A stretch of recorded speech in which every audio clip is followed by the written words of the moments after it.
I'm sorry. We did everything we could. The moment she walked into that hospital room, holding my mother's file against her chest, my entire world froze. 15 years vanished in an instant. The woman I'd spent half my life trying to forget was standing right there, in a white coat with my family's fate in her hands. Before I tell you how destiny cornered me like this, take a second to subscribe and hit that like button, because what happened next changed everything I believed about love, success, and second chances. Back then, I was 17 and broke in every sense of the word. Lego smelled of rain and bus fumes, and I spent most evenings fixing computers at a dusty repair stall beside the public library. That's where I met her, Laura. She wasn't supposed to notice me. She came from a world of chauffeurs and curfews.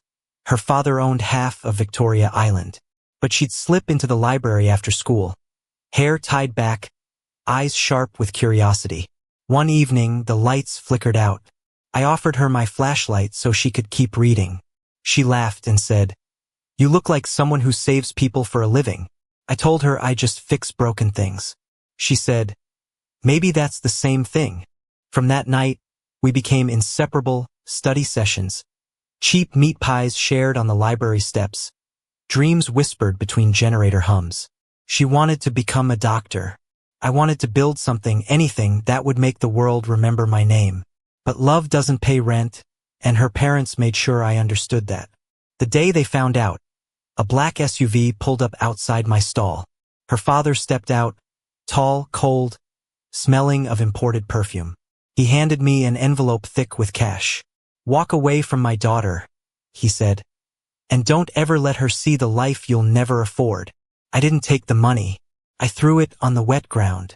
But when Laura came to see me that night, her hands were trembling. "They'll cut me off from school if I stay," she whispered. "My dad says you'll drag me down." "Then let's run," I said. "We'll find our way." Tears slid down her cheeks. "You don't understand. I can't ruin everything we've both worked for." She kissed me once, soft, quick, desperate, and walked into the dark. I never saw her again. That night, I promised myself I'd never beg for love or approval again. I worked 3 jobs, slept under desks, coded until my fingers cramped. Every sleepless hour carried her face like a ghost whispering, "Be more." Years passed. I built my first company, then another. Investors called me a prodigy. Magazines called me the boy who built an empire from scraps. But inside, I was still that kid outside the library, staring at a door that never opened again. And then, just when I thought I'd finally buried her, destiny decided I hadn't learned enough. Because the next time I saw Laura, she wasn't holding a book anymore. She was holding my mother's medical chart, and my heart all over again. When I first started my tech company, all I had was a dying laptop, an unpaid internet bill, and a promise to myself that I'd make the world say my name one day. It wasn't pride. It was pain dressed as ambition. I coded in the back of an abandoned kiosk. Sometimes the heat from the generator would make my skin sting, but I kept going. I told myself every sleepless night was revenge for the boy her father had called nothing. By 25, I'd launched an app that caught fire across Africa. By 30, I was speaking at conferences in Dubai, shaking hands with men whose suits cost more than my entire childhood. Every headline felt like a wound healing, and every bank alert whispered, "You see, Thomas, you made it." But no matter how loud the world clapped, the silence inside me was louder. Every success felt borrowed, like it belonged to someone watching from a window I could never reach. One night, during an award gala, a journalist asked, "Who inspired your journey?" I smiled for the cameras and said, "A girl who taught me that broken things can still be fixed." They clapped. They didn't know she was the reason I couldn't love anyone else. I dated. God knows I tried. But every woman I met seemed to carry her shadow. The way Laura would tilt her head when she disagreed, or bite her lip when she laughed. The ghost of her lingered in every conversation. My assistant once told me, "Boss, you look like a man who has everything but sleeps like he lost something he can't name." I laughed it off, but she was right. Then came the crash. My partner embezzled funds. Half the company's stock value disappeared overnight. Reporters swarmed. Investors threatened to pull out. I didn't sleep for days. I stood by my office window watching the rain smear the city lights, feeling the same helplessness I'd felt the day Laura walked away. But instead of breaking, I rebuilt. Harder, faster, colder.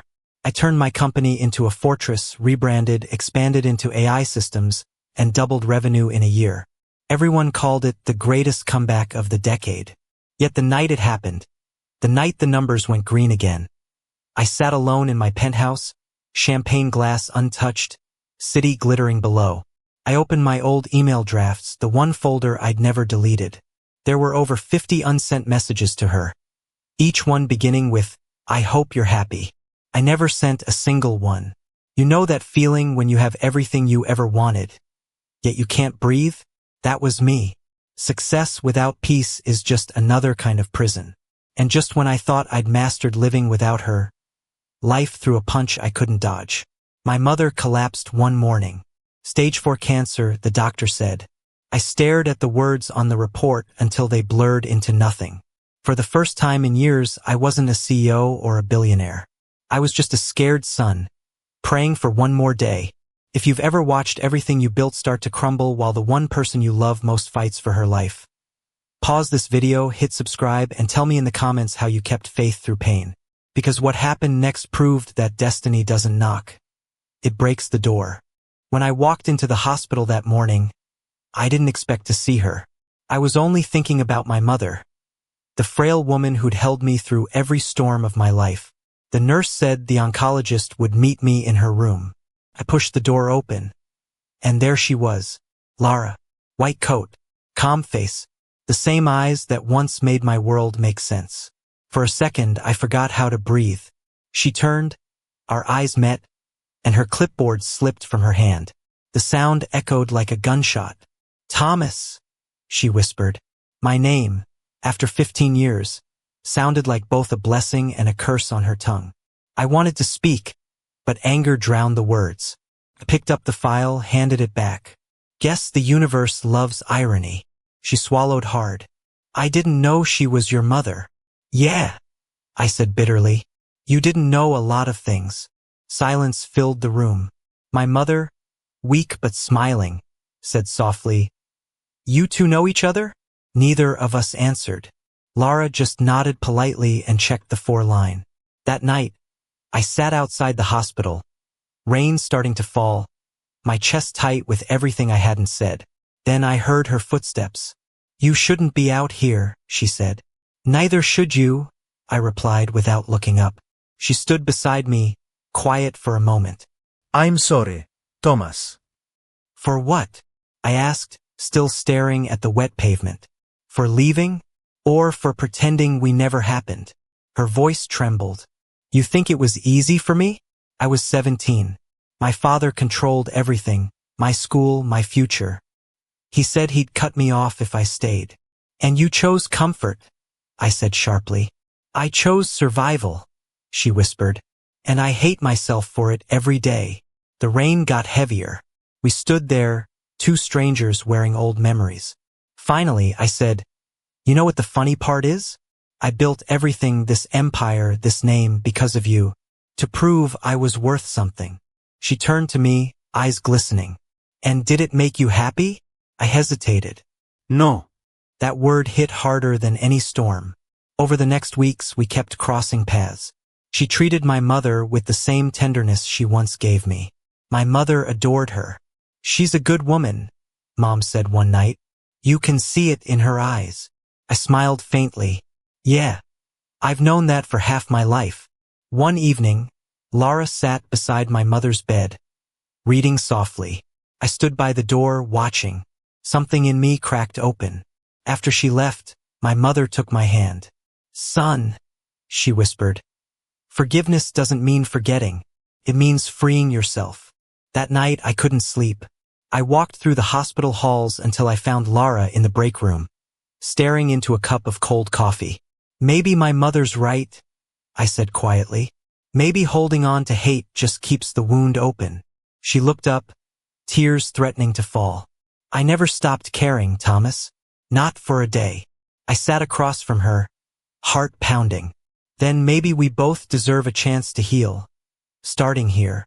If you've ever been torn between pride and forgiveness, hit the like button, because this is where the story finally teaches me what real strength means. Days turned into weeks. My mother's condition worsened, and so did the storm inside me. Every night, Lara stayed late, checking on her, whispering comfort like the world owed her redemption. I watched silently, torn between admiration and the ache of remembering everything we once were. One evening, my mother asked for both of us to sit beside her.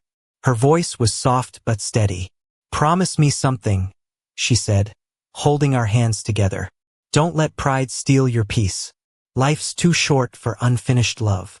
Lara looked away, tears slipping down her cheeks. I nodded, pretending not to break. That night, Mom took her last breath. Peaceful, smiling, like she'd left us a mission to finish. After the funeral, I disappeared for a while. No press, no meetings, no business. Just silence. I needed to feel the world again without numbers or noise. One afternoon, I went back to the old library. It was smaller than I remembered, paint peeling off the walls, but it still smelled of old paper and rain. I sat in the corner where Lara and I first met. Memories flooded in, her laughter, our promises, the way hope used to taste. And then, as if fate had rehearsed it, a familiar voice said, "You still sit here when you're lost." I turned. Lara stood there in casual clothes, hair tied back, holding 2 cups of coffee. "I didn't know where else to find you," she said quietly. I smiled for the first time in weeks. "You always did know where to look." We sat for hours talking not about the past but about everything after it. Her struggles through medical school, my battles with success, how we both chased purpose but lost peace along the way. At one point she said, "You built empires, Thomas, and I spent years saving lives. But we both forgot to save ourselves." I stared at her for a long moment. Maybe destiny didn't bring you back to remind me of what I lost. Maybe it brought you back to show me what still matters. The evening light spilled through the windows, golden and gentle. She reached out, brushed my hand, and whispered, "So what now?" I took a deep breath. Now we build something that doesn't need to be forgotten. We didn't rush into love again. We started with friendship, late-night walks, shared silence. It wasn't about rekindling old flames. It was about finding warmth in the ashes. Months later, we launched a foundation in my mother's name, a free community library with a small health center attached. The first book we placed on the shelf was the same one she'd been reading the night the lights went out 15 years ago. As the opening crowd applauded, Lara leaned close and said, "Looks like you've finally built something worth remembering." I smiled, whispering back, "No, we did." If the story touched you, don't scroll yet. Hit subscribe, leave a comment, and tell me, have you ever loved someone so deeply that even time couldn't erase it? Because maybe destiny doesn't take people away forever. Sometimes, it just waits for both hearts to be ready.